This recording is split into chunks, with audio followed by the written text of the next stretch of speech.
Is a women's head coach viable in the NBA? But it's going to be weird for the dudes. It seems like that would be a level up. It certainly would have been history making. Dawn Staley was among those that seriously considered. You want the best coach you can get. She has won 3 national championships during her career, has a very credible position. Doris Burke is out. 2023.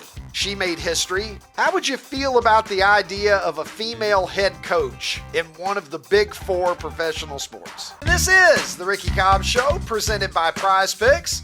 College football season is underway, and the professional football season is going to kick off just one short week from tonight. So head on over to PrizePicks and don't miss any of the action this season. PrizePicks is the way to do it. We got a banger for you today, because we don't know any other way, my friends. Keegan Bradley throws us a curveball and does not pick himself to play at the Ryder Cup. And we're going to be talking about the greatest action figures of all time. Which action figures belong in the Action Figure Hall of Fame? We have our thoughts, and of course, you guys have chimed in on that subject. We'll get to that and more. Bobby Carpenter is going to join me a little bit later in the program as well, but we'll begin with Dawn Staley, the great coach of the South Carolina Gamecocks program. Are they the Lady Gamecocks, Tim? Is that what they're known as? Gamecocks sounds so not feminine, but she has won 3 national championships during her career. She has led the U.S. women's team to a gold medal in Tokyo. She's the only person to win the Naismith Award, both as a player and as a coach. So I shall begin by giving Dawn Staley her flowers. She certainly has a very credible position in the history of the game of women's basketball. Now, with that said, how would you feel about the idea of a female head coach in one of the big 4 professional sports? Because the New York Knicks interviewed Dawn Staley after they had fired Tom Thibodeau, before they ultimately settled on Mike Brown as their new head coach. Dawn Staley was among those that they seriously considered. If we are to believe what has been reported, she had an interview, she sat down with the brass, and she spoke about it recently. Let's take a listen. If the Knicks would have offered me the job, I would have had to do it. Okay? Not just for me, it's for women, for just to break open that I would have to, and it's the New York Knicks. And I'm from Philly, but it's the freaking New York Knicks.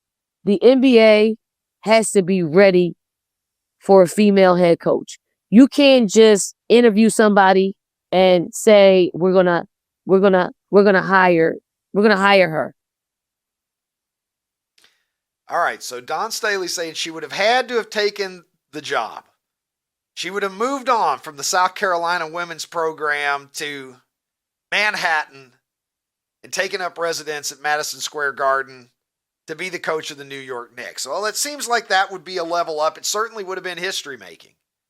Becky Hammon is the name that we've heard a lot of times as the person who might possibly have been positioned to be the first female head coach. She was Greg Popovich's right-hand woman in San Antonio for a number of years. She gave up her pursuit of an NBA head coaching gig in 2023 and took over as a head coach in the WNBA, where she currently resides.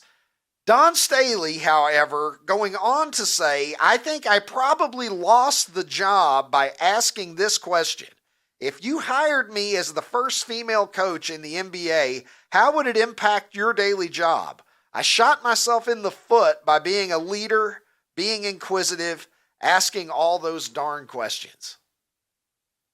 I'm sure the Knicks, it had never occurred to them that there would be extra side effects that would go with hiring the first women's coach. Dawn thinks she blew it for herself by pointing out to them that she was female and it might be a little awkward. Look, You want the best coach you can get. Period. However, is a women's head coach viable in the NBA? Is a women's head coach viable in the NFL? That one's really unthinkable, I think, for a lot of us. Women in the dugout in Major League Baseball as a manager? How about hockey? How do you feel about it? Look, I think it's a stretch. And I think it would be very hard for a woman to succeed in any of those environments just because of the nature of the environment. I'm not saying that Dawn Staley doesn't have enough basketball knowledge, that she lacks the X's and O's awareness to be a good coach at any level, anywhere. But it's going to be weird for the dudes, isn't it? You know, I think for a lot of men, if you want to be in a position where a woman is telling you what to do and how to do it, you just get married. Do you want that in your workplace every day if you're Jalen Brunson? Now, is that misogynistic? Maybe. Is that outdated thinking? Possibly. But I think if you did a blind poll of everybody in the league, if it was truly anonymous, you would find single digits at most of NBA players who would welcome being coached by a woman. I understand that they're not going to come out and say it because they don't want the backlash. But most men probably in those positions in athletics who have come up being coached by men from the time that they were little boys are going to have a hard time taking direction from a woman who obviously never played in the NBA, never played at the same level of basketball that they played at. No disrespect. In other news involving women in the NBA, Doris Burke is out as the #1 analyst at ESPN. 2023, she made history when she called the NBA Finals, becoming the first woman to ever call the NBA Finals in any of the Big Four sports. The finals, period, in any of the Big Four sports. Same is true for the World Series. Same is true for the Stanley Cup. Same is true for the Super Bowl. There's never been a woman on the mic at any of the most prestigious events, the finals, until Doris Burke did it. But after a couple of short years, she worked the finals again this past June, but she's out, and she's going to be replaced by Tim Legler. And that is according to The Athletic being reported. The Athletic reporting that Doris is out, Tim Legler is in, Mike Breen and Richard Jefferson will remain in their roles, and that will be the new team. Jenny Cavner, by the way, is a name that I want to mention here as well.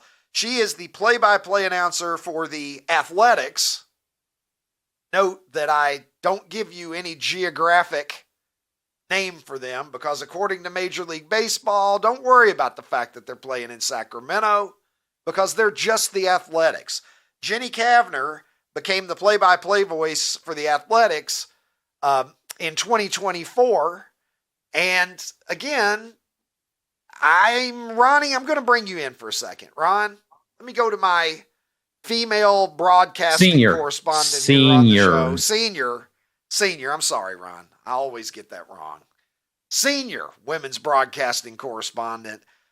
Ron, I'm going to tell you here, I'm just going to come out and say it because I don't think a lot of other people will. I am among the group that sometimes I don't necessarily want to get my announcing from a woman. There, I said it. So everybody can shame me now if they find it necessary. I just find it weird when I listen to an A's game and her voice is shrill, which is neither a male nor female problem. She just happens to have a shrill voice, this lady from the Athletics. I like Doris Burke. Okay, so again, Doris Burke I think is very good. I never really felt that way about her. But sometimes as a guy, I don't know, man. Sports are kind of a guy thing. I know that women like them. I'm a father of 5. I think sports are for everybody. But I think sometimes guys want to listen to guys. Your thoughts? I tend to agree with you, Ricky. Doris Burke doesn't bother me, but that's one of the rare exceptions that don't. I mean, there's an announcer that does a lot of college football, and I can tell you, I cannot watch the games that she does. Her name's Beth Mowens. And I just texted Tyler. I'm like, hey, who's that girl that we can't stand? Like, Tyler can't stand listening to her do games. And so there's something to be said about, like you said, there's a level of comfort and expectation on what you're supposed to hear. And when you hear that shrill, it's really off-putting. There's something sometimes about the delivery. And then the other one that actually, and this is like, I guess a lot of people will say, well, it's not fair. It's like, you're damned if you do, you're damned if you don't. Sometimes women try to make their voices sound more masculine, and then that's off-putting. And so I don't know. Like, if you're asking me to be honest, I'd prefer to listen to men. But that being said, I can't stand listening to Tony Romo either, because he's always going, So it's like, it's not just women. It's like, there's That's just a certain senior correspondent on these things. Sir. There's just a quality. Well, look, you're right. There's just a quality. There's a quality of the voice. I would rather listen to a good female announcer than a bad male announcer any day. I want to be clear about that. But this lady from the A's, you know, it's just like, it's a fly ball to center field. He's going back. Take the garbage out. You know, and I'm like, what the fuck was that? I'm having flashbacks to your mom yelling at you. My marriages. Yeah. It's just like, hang on. What happened there? That was so not necessarily. Okay, Ron, at least we're going down and we're digging this hole for ourselves together. But to go back to Dawn Staley for a moment here, look, they made a movie about this back in the 1990s. It was called Eddie, and it starred Whoopi Goldberg. And the whole idea was that she became the coach of the team. Look at this. It's the sequel. Eddie 2, starring Dawn Staley and Jalen Brunson in his motion picture debut. The newest coach in the NBA has got to get the Knicks right where she wants them. And Gene Siskel of the Chicago Tribune says that Eddie scores, even though that motherfucker's been dead for 25 years, Ron. That's what ChatGPT gave me, and I thought it was even funnier with Gene Siskel chiming in with his 2 cents. I'll tell you this, maybe Captain Kangaroo. You know, did anybody talk to him? Bob Keeshan's been dead for a long time too, God bless him, but there he is. He's got a little tie to the New York Knicks. Okay, Green Jeans, you've been talking shit. Go get somebody from your crew and let's play. This is my boy Clyde. Right here.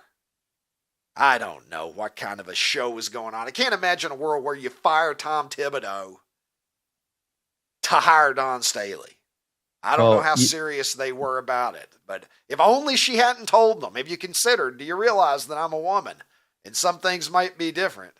Well, my guess, Ricky, is that she never was close. And, you know, Dawn Staley is not just a basketball coach. She's kind of turned herself into a bit of an activist. And I have a problem with that. And my guess is the Knicks brass probably has a problem with that too. Because if you remember, there was the BYU volleyball hoax where somebody, I can't remember, South Carolina was playing them, right? And they said that there were racial slurs yelled, and they did a big, huge investigation and found out that it never happened. And Dawn Staley still insisted on canceling a basketball game where it was South Carolina against BYU. So she's super woke. She's an activist. She's not just a basketball coach. And I just have to imagine the Knicks are like, we just don't want any part of this. If she was just a basketball coach and that's what she did, she was there to coach basketball, maybe. But she said it. She's in favor of trans athletes in women's sports. Exactly. And that's my point, Ricky. Well. It's just, there's a list here. There's a list here.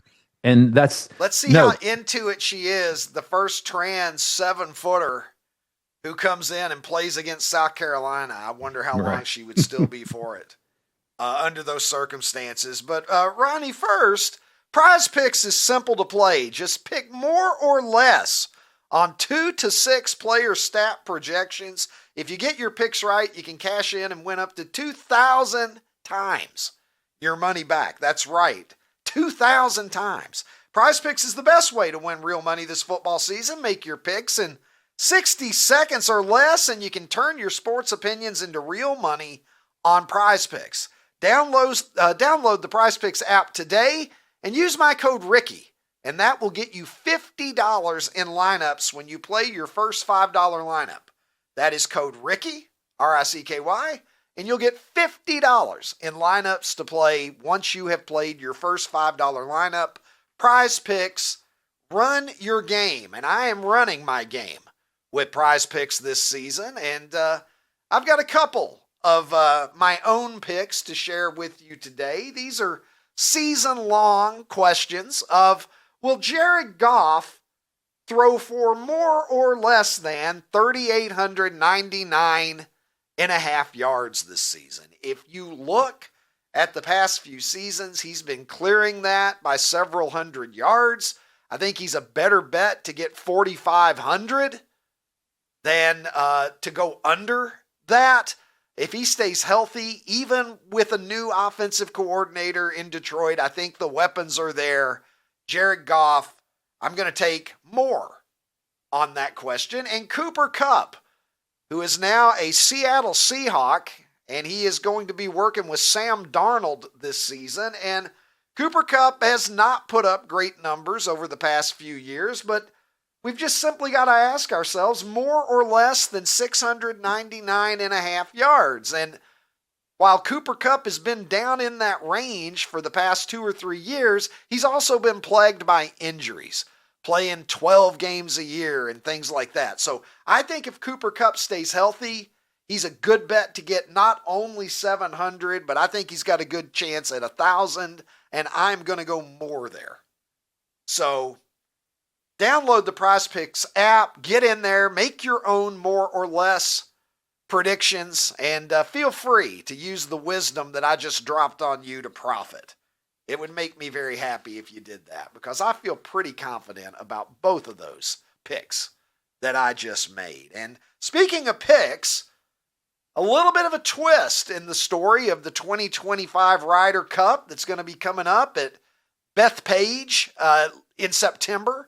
And the surprise is that Keegan Bradley, who is the captain of the team, of course, a young captain at, I think, what is Keegan, 39 years old? He's not even 40 yet. And he decided ultimately, despite being number 11 in the U.S. Ryder Cup standings, top 6 get in automatically. The remaining 6 are the captain's prerogative. And despite being one of the next 6, and despite a number of the players on the team encouraging him to do so, Keegan Bradley elects not to choose himself to play. So he will not be the first playing captain that we've seen in the Ryder Cup since Arnold Palmer in 1963. Who did he pick?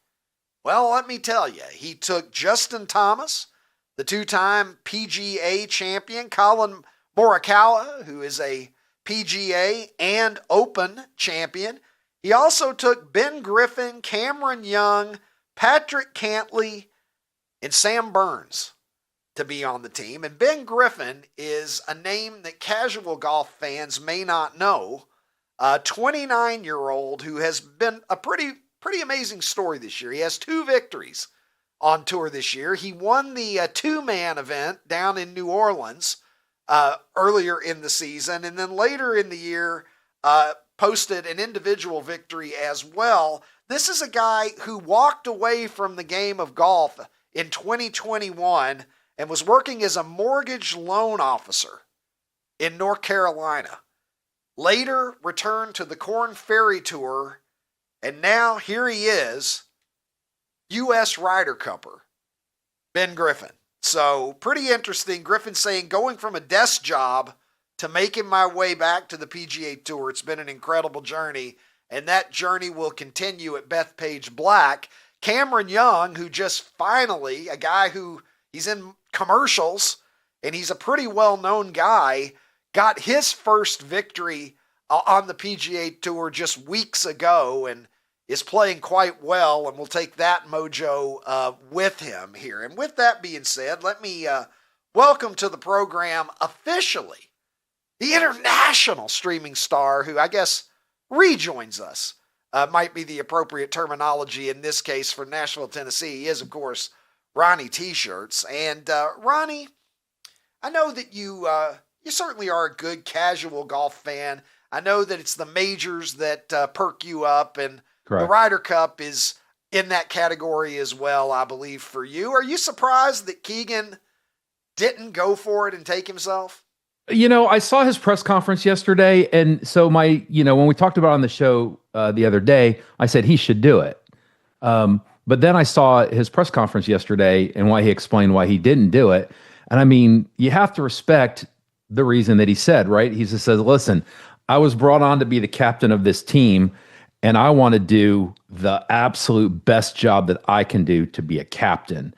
And so I do understand that if he's playing, something might come up where he needs to put on that captain hat and he's more focused on playing. And so if this is just a guy that made a commitment to be the best captain he could be. And so I don't know how you can fault him for doing that.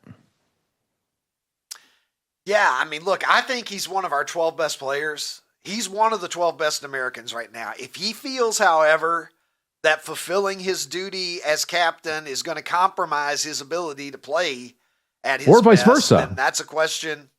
Yeah, that's a question that he has to ask himself. It would have been a hell of a cool thing. I personally wish that he would have done it, but I'm not the one who is in his position and having to navigate the realities of being a captain with attempting to go out and play your best golf. But there is our squad right there. So that's the team that we are taking to New York to try to get this fucking cup back. And we don't know yet as we are live here today who the European captain Luke Donald is going to take as his captain's selections. But Luke Donald is back after the victory in Rome. Of course, Luke Donald took over. The only reason Luke Donald was ever a captain was because Henrik Stenson grabbed the bag and went to live.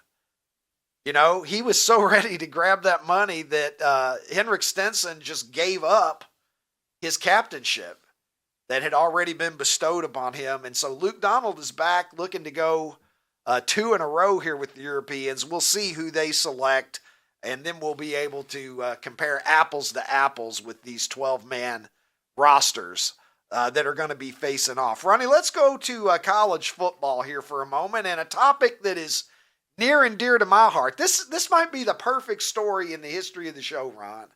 It combines college football and, well, let's listen to Deion Sanders and you'll see. Is there anything about Folsom, about this stadium that surprised you, that you didn't expect? Yeah. The smell of weed in the second quarter, it surprised the heck out of me. Like every game, I'm like, dang, like it seems like it's like a light up quarter. You know what I'm saying?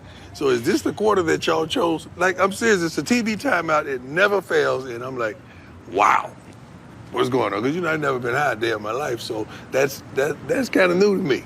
That's a Boulder essential, I guess. Yeah, truly.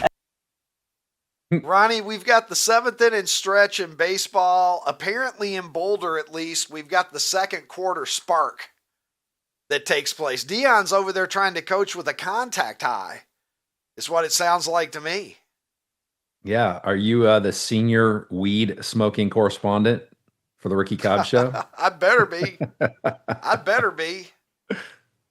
I would think so. But Ron, I've got a theory for you here. I am piecing together the stories that are coming out of Colorado. Yesterday, we talked about how Ralphie Six is going into early retirement due to a quote-unquote indifference to running that the Bison had exhibited. And there you see Ralphie Six tearing across the field on a day when apparently the Bison was feeling it. As they say, Ron, motivation comes and goes, but discipline is on a higher plane, depended on the day of the week, apparently, for this fucking Bison. But I am being told that it's possible that it's a similar reason here that is holding the Bison back. And if we could take a look at this, I think we have it.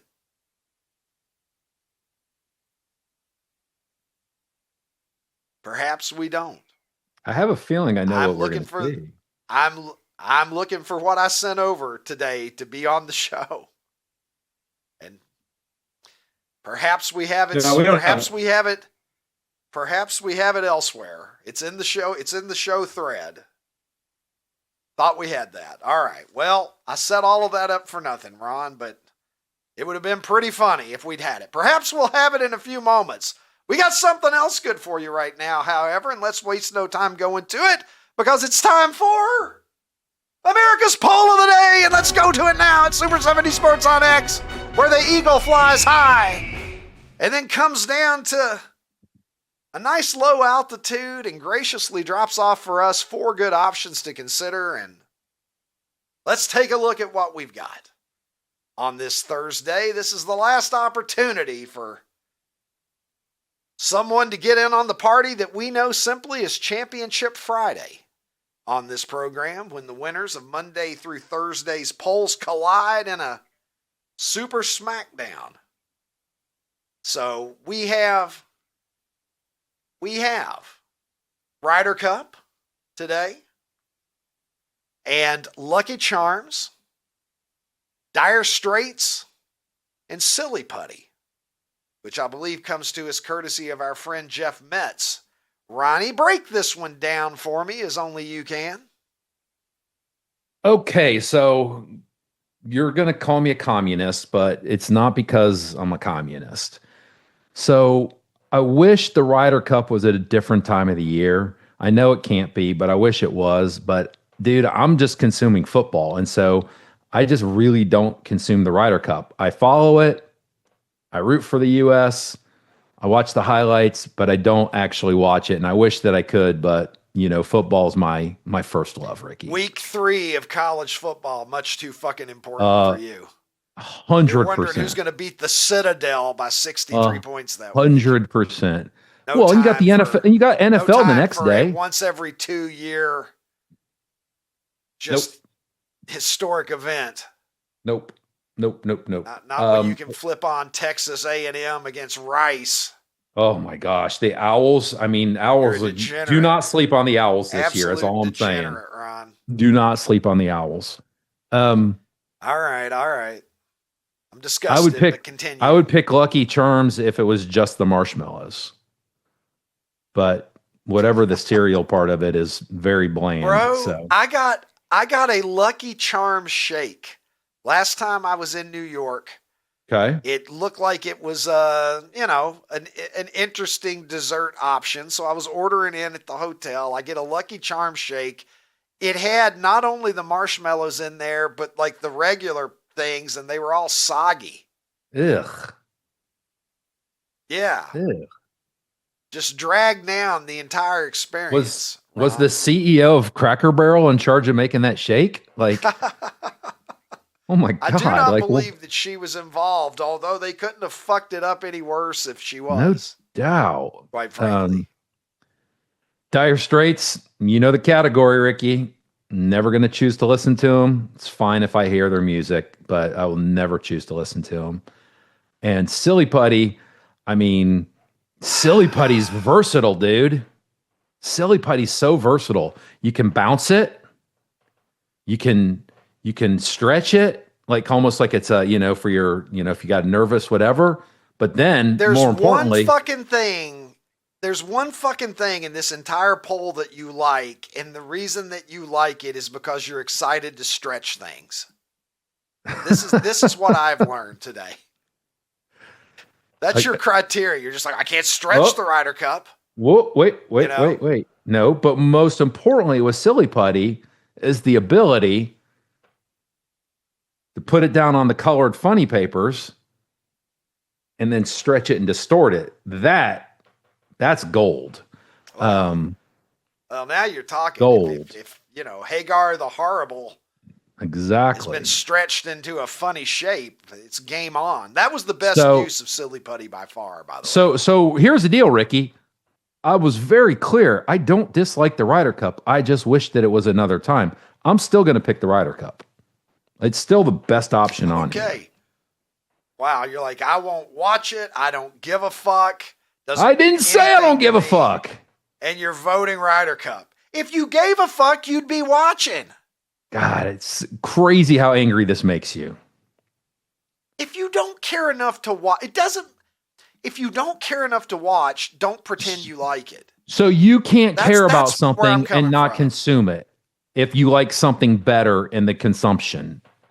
So if you're at a buffet and there's chicken wings and there's meatloaf and you like both of them, but you like chicken wings more, does that mean you don't like meatloaf if you just go chicken wings? Come on. Tim, I can't even talk to this man anymore. Please, Tim, come in and restore order to this poll of the day for me. I've never needed you more. Well, hey, Ricky, I'm not sure which way you want to go. Yeah, man, just trying to find that thing you sent over earlier. We'll have to drop that one in.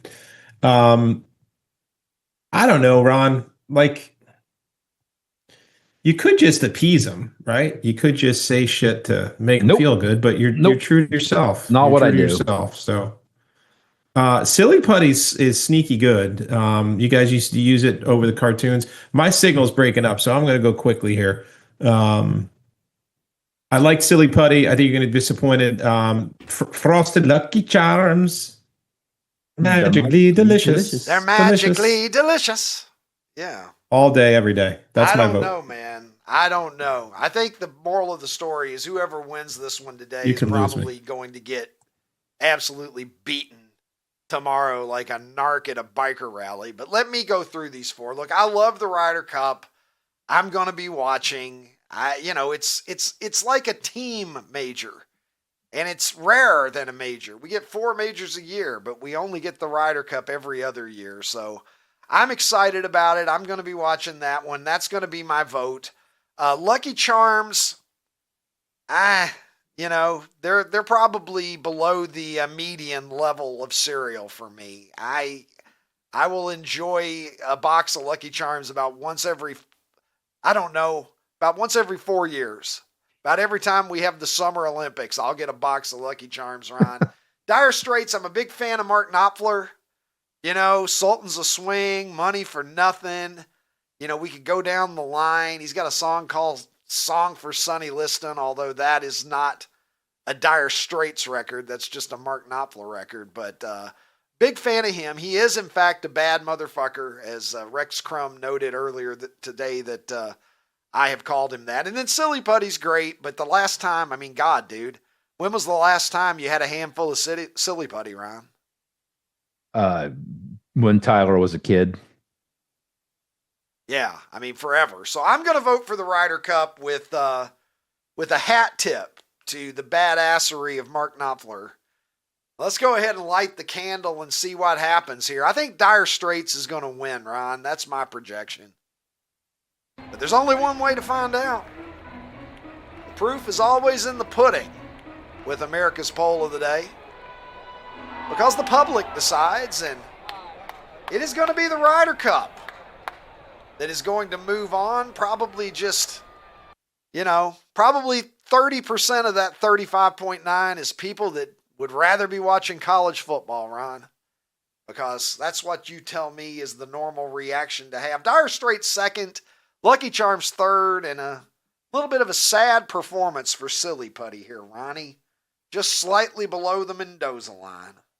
I'm almost just a little bit melancholy about that result. Not even going to lie to you. Oh, there you go. Hey, there you go, Ron. Oh, that was worth the wait, dude. That's fantastic. Yeah. Absolutely. It's Ralphie 6 blazing one up with sunglasses perched on the forehead. Didn't feel like running after smoking, which is a feeling that I myself can relate to. I suddenly find myself experiencing empathy for this animal.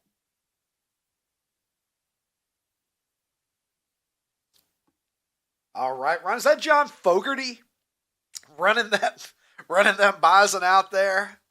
You gotta run across the field, jump back again. I don't fucking know. We've lost the entire fucking plot here today, Ron. I'm not ashamed to tell you. Here's one that I tweeted the other day on Super 70 Sports. Let me go ahead and cough so the wheels can completely come off of this wagon. Action figures, Ron. What were your favorite action figures that you had when you were a kid? I tweeted out asking the question, who belongs in the Action Figure Hall of Fame? And I started the conversation, as I always do with these sorts of questions, with the $6 million man himself, Colonel Steve Austin. And that is one that I had like many, many, many kids of my age. The only one I can really remember having is the G.I. Joe. My dad was in the Air Force, so I think that's probably how I had something a little bit military related. So it's the only one I can remember having. You only got one action figure? Mm-hmm. Ron, we've joked about the hot apple pie, but like now, like I actually just want to like comfort you. I want to hold you tenderly in my arms, and I want to give you the Robin Williams "It's Not Your Fault" speech from Good Will Hunting here. You deserve more than one action figure, Ron. Yeah, I just don't remember. I don't remember having. I don't know. Man, I had Evil Knievel. I had O.J. Simpson. Wait, there was an I even OJ? had Donnie Osmond. There was an OJ, bro. Oh, wow. Oh, yeah. Yeah. Could you buy the knife separately? Did it come with it? I believe it was separately. That was how they made their money, you know? Okay. But there's Neil Rogers posting his own action figure, Neil. I see what you did there. I saw some Mego. I believe it was Mego that made the Super Friends that passed by earlier. Fonzie. I had Fonzie as well. And he had a motorcycle, which was pretty cool. I don't remember the Star Wars Bounty Hunters, although I did have, even though I didn't watch the movies, as we've established, Ron, when I was a kid, I had Darth Vader and C-3PO and R2-D2 and, you know, Luke Skywalker, because, I don't know, it was like the thing to do. There's G.I. Joe. Does that look familiar? It does. Looks like Ryan Day. Looks like, I always used to say, on the box, he looks just like Ryan Day. There you are. There are versions of that G.I. Joe. If you look at the doll itself, looks a little more like Franco Harris. Yeah. Haul in the Immaculate Reception and then go take on the Viet Cong is what it looks like is happening there to me, Ronnie. But a lot of folks chiming in with their favorite ones that they had when they were kids. Something that's pretty relatable to most of us, that is. Friends, if you enjoy this content, you might want to know that we've got our own YouTube channel now. I'm very excited about this. The Ricky Cobb Show. Brand spanking new. All of our video content goes there now, so it is a one-stop shop for you to drop by and catch up on all the goings on from this program. We have full episodes, we have clips, we have shorts, and in the near future, we're going to be adding more from the show archives. Some of the many great interviews that we've had and funniest moments and so forth. We are building the house as we invite you to move in with us, and you can do that simply by looking up The Ricky Cobb Show on YouTube. Note that if you are already subscribed through Outkick, you're going to need to subscribe here separately in order to get this content. So we encourage you to do that. You're the reason that we do this show. So head on over to YouTube and sign up for the Ricky Cobb Show channel. It is where all of the action is going to be moving forward. And with that, we are going to go to a break, but we've got a lot more action left to happen in this program. And When I come back, I'm going to be joined by former NFL linebacker, former Ohio State luminary, Bobby Carpenter is going to join the program, and we're going to talk about that big Texas-Ohio State matchup in Columbus on Saturday. Straight ahead, right after this, right here on The Ricky Cobb Show. This fall, you're not just watching the biggest game in college football, you're at the game. Bama versus Georgia. September 27th, Athens. Outkick's giving one lucky fan and a guest a VIP treatment This is your shot to punch your ticket to the college football weekend of a lifetime. Flights covered. Hotel covered. Game tickets, of course. We're also hooking up 10 more fans with Outkick hats, and everyone who enters gets a discount to the Outkick shop. No purchase necessary. Just hit outkick.com/sweepstakes. College football weekend of a lifetime. Outkick.com/sweepstakes.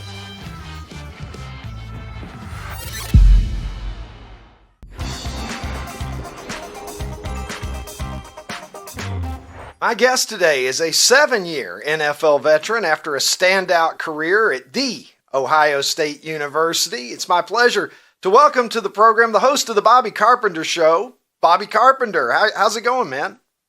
It's going good, Ricky. Thanks for having me on. Well, it's a pleasure to have you on. First of all, I got to say, anybody whose father was a Houston Oiler, I'm immediately on that guy's side. So we're practically second cousins as far as I'm concerned, Bobby. Look, we got a big one this weekend in Columbus, Ohio, to say the least. And you know a little something about big games at the Horseshoe. You know a little something about being an Ohio State Buckeye. You played 50 games for Ohio State there over the course of your career, won a national championship as well. Where does this Texas-Ohio State tilt that we're looking at on Saturday rank among the big games that you can reflect on in your memory in Columbus? Oh, goodness. Well, it's up near the top. I mean, I call these, the big state U games. Some people call them logo games, helmet games. There's just the iconic brands that are in college football, and you start rattling off the list. And, whether you've got USC and Ohio State and Texas, Oklahoma, Bama, Georgia, Notre Dame, Michigan, like all of these, Florida, there's about a handful. And everybody knows them. You recognize them. You see the helmets. You know exactly what's going on. And those are the teams that if you looked up the AP poll rankings back in the 50s, the 60s, the 70s, they're the reoccurring characters. And, fortunately, I was able to be part of one of these games back in 2005 against Vince Young and their squad. Very, very good. We came up short. Next year, Ohio State returned the favor, went down to Austin and won. And so that was one of the rare times where you have the home and the away team wins each one. In each one of those situations, Texas beat us in 05. They go to win the national championship. 06. A lot of my true freshman class was back that was redshirted, including Troy Smith. They go on to play for a national title before losing to Florida. And so the pantheon of these games at Ohio State, it's like if you're playing Notre Dame, in a non-conference game. They've had times where they played USC before they joined the Big Ten. But it's games like that. And it's unique because it's not a neutral site. It's not a bowl game. And I love these games to be played on campus in their native stadiums because it gives a little extra juice for me. Bobby, as a player, what was it like? And I don't know, who you guys were opening with during your 4 years at Ohio State, but as a player, does it hit different when you look at that schedule and you see game one right out of the chute is a pay-per-view heavyweight championship fight kind of contest? Does it give you a little extra something as you're going through practice because you're coming out of the chute immediately going to be tested? Yeah, I think it does. I mean, you look at the off season, it's long. You have spring ball, you've got winter conditioning, you've got the summer workouts, and then you get to training camp. And usually in college, and most coaches, they would much rather see a big game be the second or third game of the year. That way, because there's no preseason, get a chance to look at some things. You're only playing against each other. You think you know what you have, but you're not exactly sure. We played Texas. It was the second game of the year. So you get a little bit of, greasing up and you get to kind of wade on in like you're walking into the beach. This is like going off the high dive. I mean, there's no feeling the water. You may throw a rock in to see what it looks like, but at the end of it, you're jumping right in. And really, these two teams, Texas is playing Ohio State in back-to-back games. This is 2 of 3 for Ohio State with Notre Dame jammed in the middle. But despite that, these teams are very different. I think there's 25 guys that were drafted off of these teams in the NFL, and everyone still talks about them as if they're the most talented in the country because their programs are great, but still they're going to have a different look. They're going to have a different feel, trying to understand what teams do. And so don't be surprised. Like everyone, I think, looks at college football now and you want to see these games in the 40s and 50s. I think this game's probably going to exist more in the low 20s. First team to 24 probably wins it. Not all that different than the matchup you saw at the Cotton Bowl prior. And you got some young quarterbacks. As good and talented as they are, I think both coaches probably don't want to take them out to the edge of the plank and let them try to navigate it themselves, want to get the running game going and want to make sure they don't make mistakes. So when you have these games to open the year, there's a lot of uncertainty that you got to figure out. But for a player, it makes it exciting. And for fans like us, I mean, there's no better way to start the season.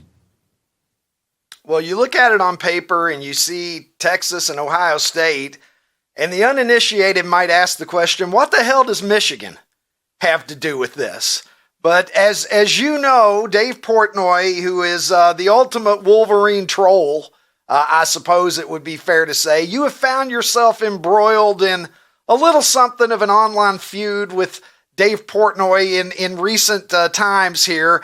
From your perspective, Bobby, tell me about how the sort of I don't know, back and forth between yourself and Dave Portnoy got started. Yeah, there was a comment. I was on another show that I do regularly, and I know people at Ohio State, fans, everybody, they're not all that excited when you hire a Michigan guy on the desk. And not that just he's a Michigan guy, but some of the things he said, some of the things he's accused Ryan of over the years with everything that's gone on. And listen, I don't mind Dave. I like some of the stuff that Barstool does. Some of the things I can leave at the door. He's been very successful. And I said there might be people at Ohio State that weren't all that happy that he was hired. Somehow that turned into, well, they're not going to let him into the stadium, as if I had confirmed that and sourced that, which I never had and I never claimed to. So, unfortunately, it's added a layer to this game. I mean, it's the head-to-head matchup just became a little bit of a three-way situation. So there's a little bit of confusion there trying to figure this out. I'm not sure exactly what the whole resolution is going to be. I know Fox has been working with the Big Ten and they're trying to figure some stuff out and what exactly is going to occur. But I mean, that's kind of the end of it. And said, I have no ill will against Dave Portnoy. And at 42 years old, Ricky, I'm not near as rambunctious as I was when I was younger. And so it's like, hey, man, you want to have your opinion? You want to say some things about me? That's fine. I'm good with it. I'm going to head down to Ohio Stadium. I'm going to watch a hell of a football game, hopefully on Saturday afternoon. Well, Pat McAfee was sort of a lightning rod where, people either really loved him, some people not a huge fan of him. Apart from the little, issue that we've had here, the blip on the radar, between yourself and Dave Portnoy. Do you think Dave's good for college football, just in terms of his personality and his fan base and sort of his orientation to the way that he looks at things? Do you think it's going to be a good thing for college football on a broader scale than just you and Dave? Well, I think Pat brought something unique to game day, and it needed a little shot in the arm. And Pat's the ultimate entertainer.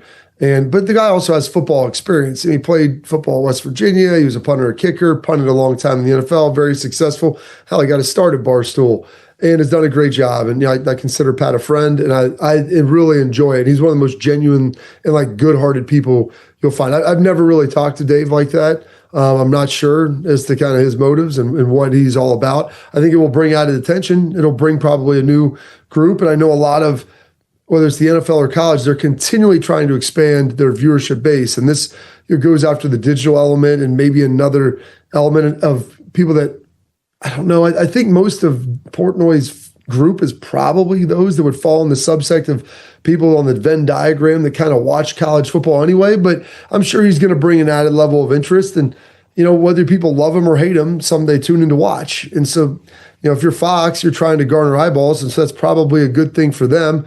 As far as the sport at large, well, that we'll have to figure that out here over the next coming months. Well, look, Bobby, I know that you went up with the Blue Angels recently, and I want to get to that with you in just a second. I'm dying to ask you about that. I was watching the videos earlier, and I can't even imagine what that experience was like. But real quickly here, you played for Jerry Jones and the Dallas Cowboys at the linebacker position. What is your read on the Micah Parsons situation, the saga that has been ongoing down in Dallas, and how do you think that's going to affect the team this year? Well, a couple of things about Jerry. Number one, I just finished the Netflix documentary on him, and I don't know if anybody watched it. I would encourage anyone to. It's really good. Whether you like football or not, it's more of a soap opera almost than it is a sports docu. But it's really good. But I think it does give you some insight into Jerry. And Jerry is a very emotional guy. He cares a lot. Cares a lot about the Cowboys. He cares a lot about his players. And so this is, I think when he said he thought he had an agreement, and then Micah's agent gets involved, which is how it should happen. And I'm not sure exactly where it got twisted, but this seems to be very personal. This has happened before. These contract disputes have raged on. You look at, DeMarcus Lawrence, you look at CeeDee Lamb, you look at Dak Prescott. I mean, you can run through the years. They have one of these every once in a while. And I always thought, hey, we're dragging it on for the soap opera and for the publicity. This seems to have a little more to it than that. However, all of those guys have always signed long-term deals with Dallas. I have a hard time believing that Jerry is going to let a great asset leave like Micah Parsons. And I think that they have a relationship that can be mended, but this thing is really hot right now. But I'll say this, with all that, deadlines make deals, and with the season right around the corner, and Dallas, I believe, plays on Thursday night, so we're a week away, I think there will be some urgency to get this done.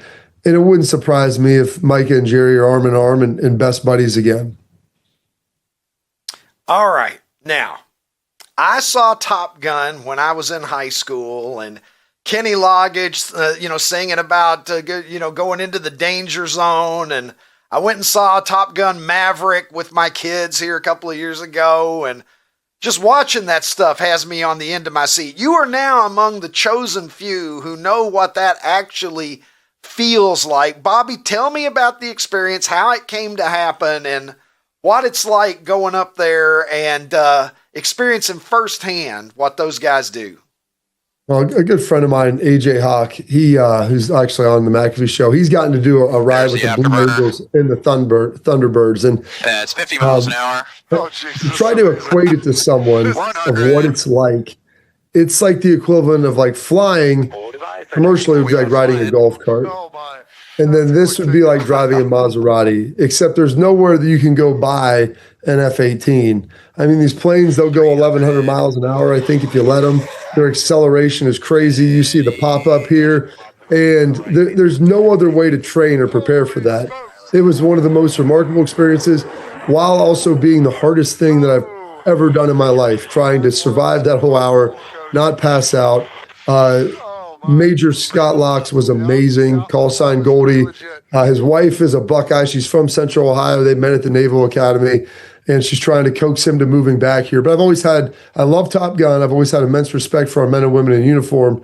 And my kids, I take them to watch it. I've watched Maverick probably 20 times. I saw it about 7 in theaters. And so I love it.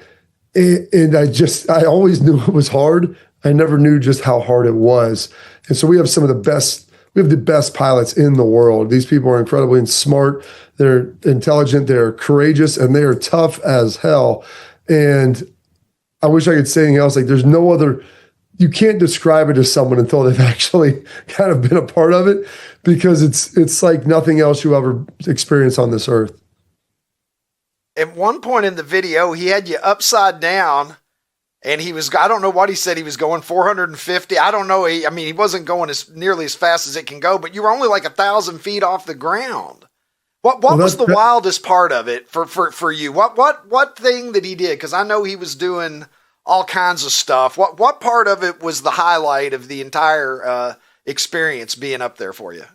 So the G's are tough, and that's what keeps you from blacking out or gets you to black out. And that's one of the things I asked him in the debrief or in the briefing beforehand. I'm like, what's the sensation like, the experience? Because all these guys have done it. And he's like, you're going to feel it go gray, and then you're going to feel it kind of slowly creep in on you. And I was like in the movie? He goes, it's about as accurate as you're going to get. And so that was happening. The 7 G's was hard that we ended up pulling, and I was about to a porthole about that big for that one. But for me, I was dry even a little bit, and it wasn't the G's. We started doing like what I would refer to as barrel rolls. They had another term for it. And I mean, we're just like spinning back and forth. No G's on it. And he's like, "You good?" I'm like, "Yeah, I'm great." Like, I've never spun in a circle 3 times in about 5 seconds. Like the upside down, that was challenging, you know, but we were about 1,000 feet the whole time. You talk about the hard deck, you were cruising around there. And it was awesome that we got to buzz like right over the stadium, right over the practice field while Ohio State was out there. And that was something pretty special. I got to tell you, Bobby, after watching the video, I was happy to live vicariously through you. I don't think I would have navigated it quite as well as you handled that. Bobby, tell folks where they can find you. The Bobby Carpenter Show, outstanding stuff. Let our audience know how they can follow you and get all of the content that you put out there. Yeah, I'm on X at BCarp3, Bobby Carpenter, Roman numeral 3 on IG. And then, my YouTube show that's out there, that Bobby Carpenter Show on YouTube. We do that daily throughout the season. A lot of Ohio State, but a lot of college football and some, popular stories in general. It's a lot of fun. My buddy and I, Anthony Schlegel, do it. Got a lot of great guests. AJ Hawk comes through. We're having Colt McCoy on tomorrow to preview that Ohio State-Texas game. And then I do some work as well on Sirius XM Channel 84, 3 to 4 times a week as well. All right, and Ohio State wins Saturday? Is that the I like prediction? him in a close one, like a 21-17 game. It's going to be tight and it's going to be a toss-up, but I think the home field matters in this one. Good stuff. All right. Well, Houston Oilers #1 as well. Give my regards to your father, who was a pretty damn good running back. We appreciate you, Bobby. Thank you for making time for us today. Thank you. My only apology is like behind me, I've got a lot of stuff. For me, I've got some Giant stuff of him. Someone called me out earlier this week on not having any Oilers things behind me, so I'm gonna have to grab some pictures from my dad.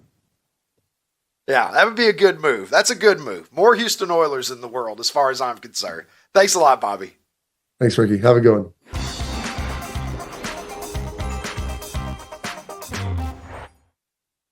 And my thanks to Bobby Carpenter for that interview. And I have just gotten the word in my ear right now. This is just breaking courtesy of Adam Schefter. Micah Parsons is going to be a Green Bay Packer. Signing, what is it, Tim? 4 years, 180. How much? $188 million over 4 years. Those are all of the details that I have of this moment. This is just coming across right now. Here's the tweet from Adam Schefter. Cowboys trading Micah Parsons to the Packers. Parsons and the Packers have already reached an agreement on a 4-year, $188 million contract.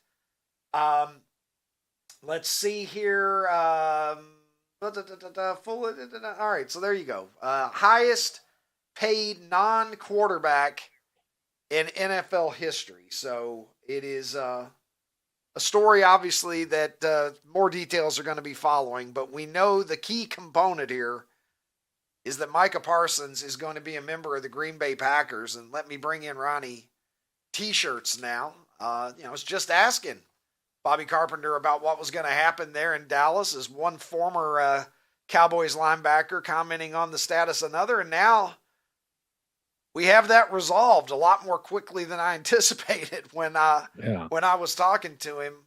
The Cowboys parting ways with a tremendously valuable asset. And I don't know that we know what they got for him yet. Yeah. Man, we just don't see a lot of big trades in the NFL, do we? Right now.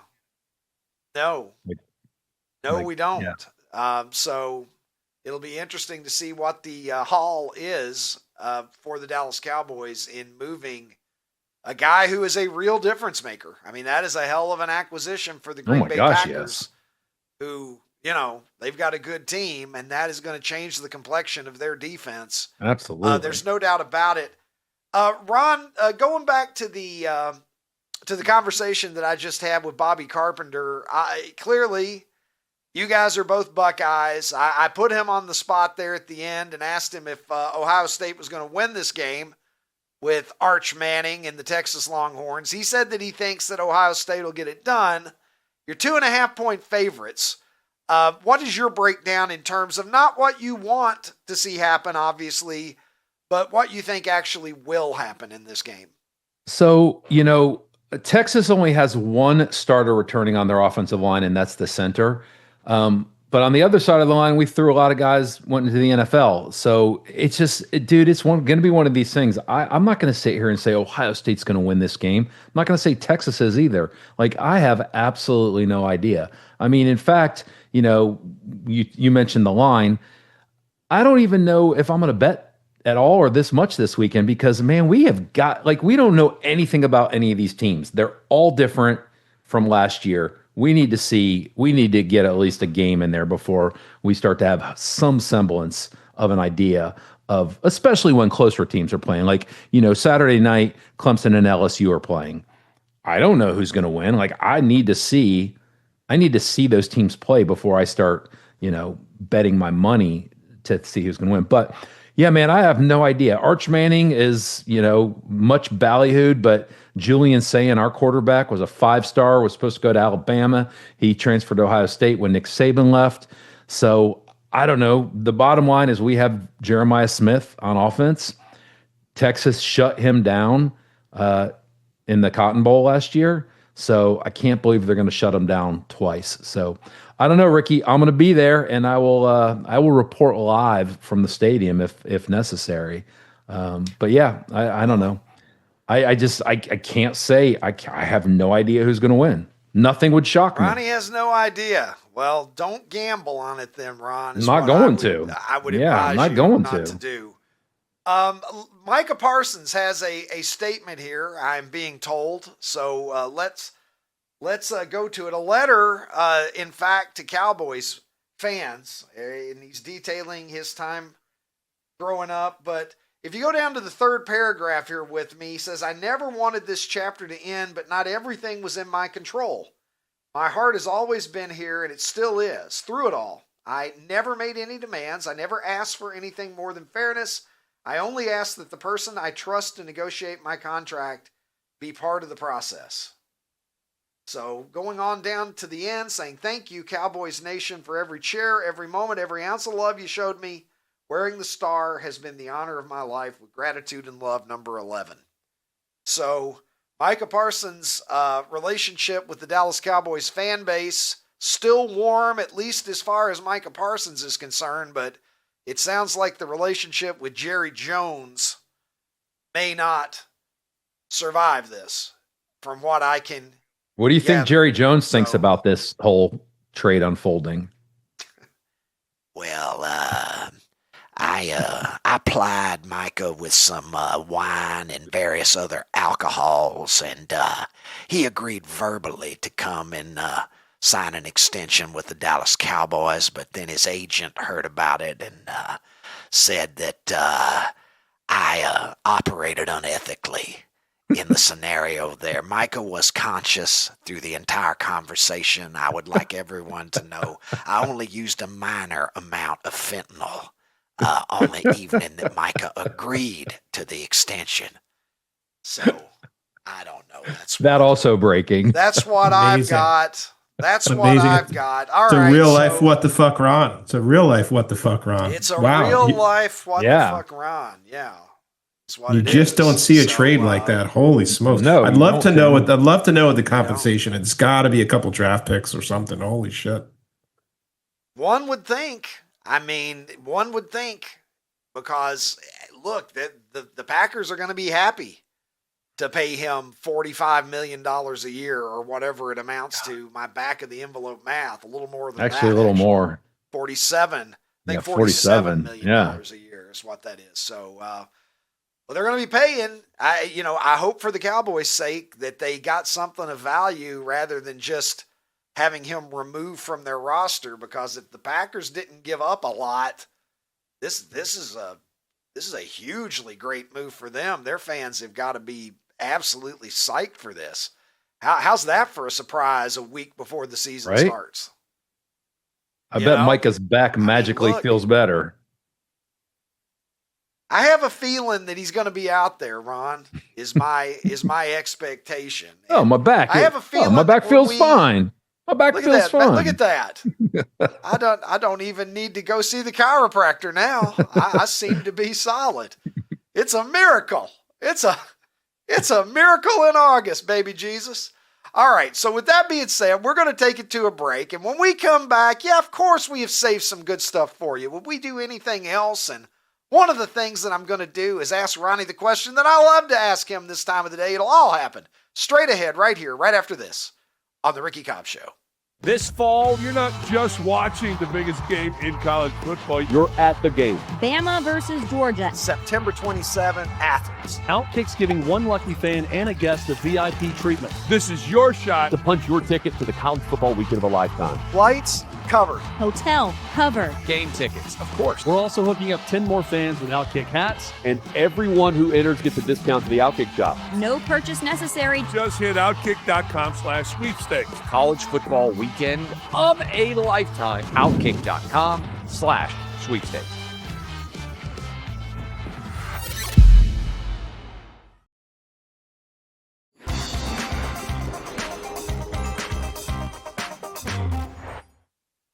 Welcome back to the program, my friends, as we come down the stretch drive here on a Thursday afternoon. And Ronnie, I know that you've probably seen a league of their own. There's no crying in baseball, is what I Zero, learned none from that. You can't do it. I remember he told the umpire that he looked like a penis with that little hat on his head. What was his name? Jimmy Dugan. Don't get the clap. Jimmy Dugan is how he signed the kids' baseball in that movie. Well, I bring this up, Ron, because the Women's Pro Baseball League is set to begin play next May. And they're going to have 6 teams that are playing. Get ready for this, Ron. Get ready for this. An 8-game regular season. Settle down, guys. Don't bite off more than you can chew. Hopefully no back-to-back. They're going to play an 8-game regular season. Hopefully no back-to-backs. Please show these women mercy.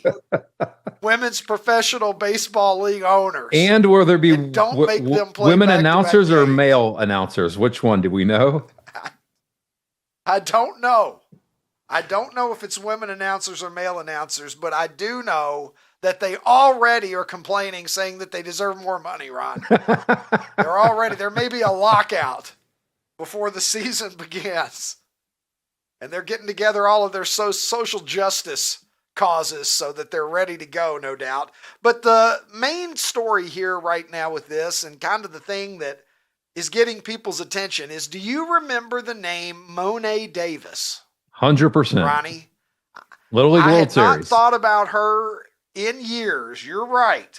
2014 Little League World Series. She was the first girl to ever pitch a shutout in the Little League World Series, earned a win there, and, had a 70-plus mile-an-hour fastball, if I recall correctly. And so she is now a 24-year-old young woman.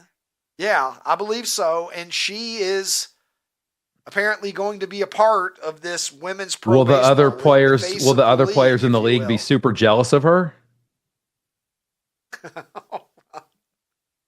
That's a great question. Based on the limited sample size that we have. I mean, there's a blueprint, right? Isn't there a blueprint? Jealousy may be an issue here. Who will be her Angel Reese? Is there just an asshole women's baseball player out there somewhere that's getting ready to throw shade at Monet Davis at every opportunity and just antagonize her? I don't know. It'll be interesting to see will there be any 2 sports stars? Maybe Angel Reese, could she hit? Angel Reese could come over and do this too, become the Bo Jackson of women's sports. How's that for an idea? I feel like Angel Reese would purposely get hit by pitches. Like she would just lean way in there to get hit by a pitch. No, she doesn't have the heart. She doesn't have the heart to do it, Ronnie. But you know what you do have the heart to do 5 days a week on this show? What's that? You have the heart to bring us some of the weirdest, most messed up stuff that I've ever heard in my life. And I usually hear it right after I ask you, what the fuck, Ron? Well, I got a little surprise for you today, Ricky. This is not messed up. It's not weird stuff. This is just good old-fashioned wow. So in England, they've got a ton of different tournaments that they play. with the professional teams there. Now, as you know, I think there's 5 different tiers of leagues. So it starts with the Premier League, goes down to champion, keeps going down. Well, there's a tournament called the Carabao Cup that's the top 4 levels of teams play each other in a tournament. Similar to the FA Cup, but a tiny bit different. Well, yesterday, Ricky, Manchester United, who we've all heard of, they're a juggernaut of English Premier Soccer. They were eliminated yesterday by a team in the 4th level, Ricky. Grimsby Town. They finished 2-2 in regulation, and Grimsby Town won on PKs, penalty kicks, 12-11, which is absolutely insane. I mean, this is kind of the equivalent to the Eagles losing to a mid-level college football team. It's crazy. Well, this is crazy. That's impossible, though. It can't be the equivalent. That's impossible. But in terms of the levels, like in terms of the levels, in terms of like the levels, right? Like how you go down in levels.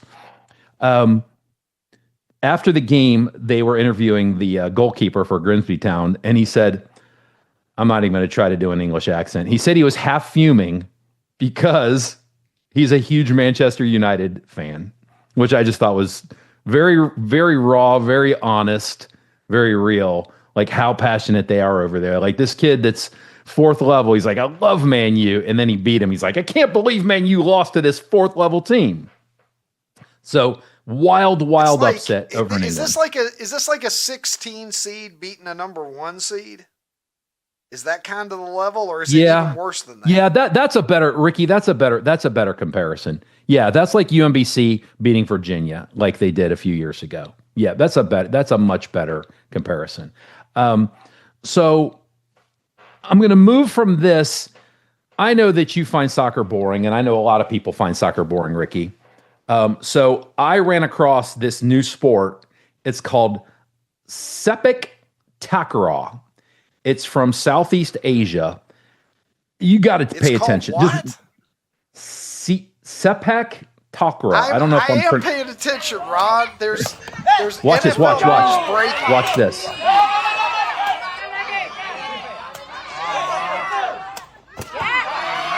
So it's played on a volleyball court with very similar volleyball rules. Only use your feet, and it's a smaller ball than a soccer ball. But it looks absolutely amazing. Watch this.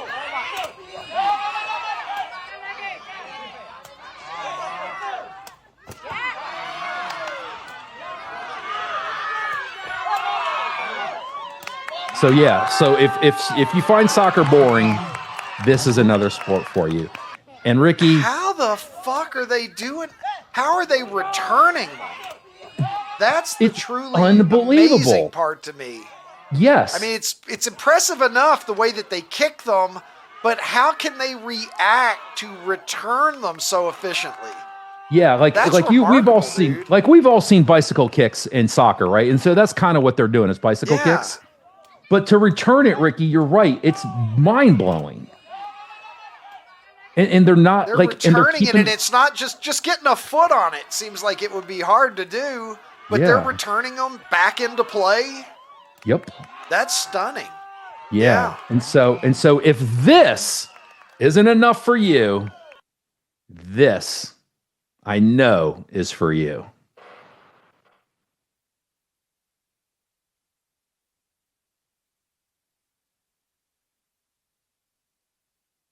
You could watch that all day, Ricky. That is what's that sport called, Ron? It's a beautiful game. Does it need a name? Does it need a name, Ricky? Damn. We need more segments like this within WTF. You know, more these kinds of stories, I should say. You know, I'll get my crack staff on it. Of stuff like this to like guys with like anaconda penises is not the right. There should be at least 10 of these for every 14-inch dick, Ron. I feel like that should be an unofficial show formula. I've got some details now that are coming across on this Micah Parsons trade.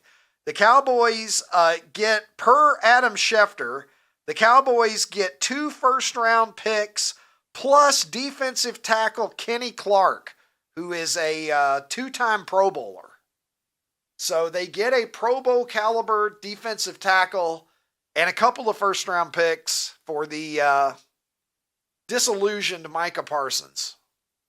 So that's not too bad because you have to figure the Packers are going to do pretty well, right? So it's going to be a low first-round pick. So they're not giving up too much. The Cowboys, it's not like Herschel Walker trade. In position now. Yeah, they can spend that money that they would have had earmarked for Micah Parsons on somebody else. Although it's obviously not going to happen. It's not going to be something that helps them right now in the immediate. Mm-hmm. But potentially a win-win. At least spares us the saga of watching a depressed Micah Parsons try to endure through the 2025 season in Dallas. Let's go to poll replies, Ronnie. See what folks are saying. Super 70 Sports Nation weighing in, as they always do. The Ryder Cup is going to be moving to Championship Friday tomorrow, so we'll see you tomorrow, buddy. Second place is going to be that man, Mark Knopfler, in dire straits, and the poet laureate of Super 70 Sports, Jim Kaiser, checking in to say, pick Silly Putty. I am certainly in the vast minority. Jim Kaiser among the 10% or so of the public who decided Silly Putty was the best thing. And Rex Crum, to quote the great Ricky Cobb himself, those are the words of Rex Crum, not my own, but thank you, Rex, says Mark Knopfler is one bad motherfucker. And I'll stand by that assessment. Love that guy, man. One of the greatest guitar players of any era. You do the walk, yeah, you do the walk of life, says Kevin LaFaso. And Just in Time says, poor Silly Putty. Haven't seen a butt kicking like that since karaoke got smoked a few weeks ago. Yeah, Silly Putty's up against it. The Mendoza line is 10%.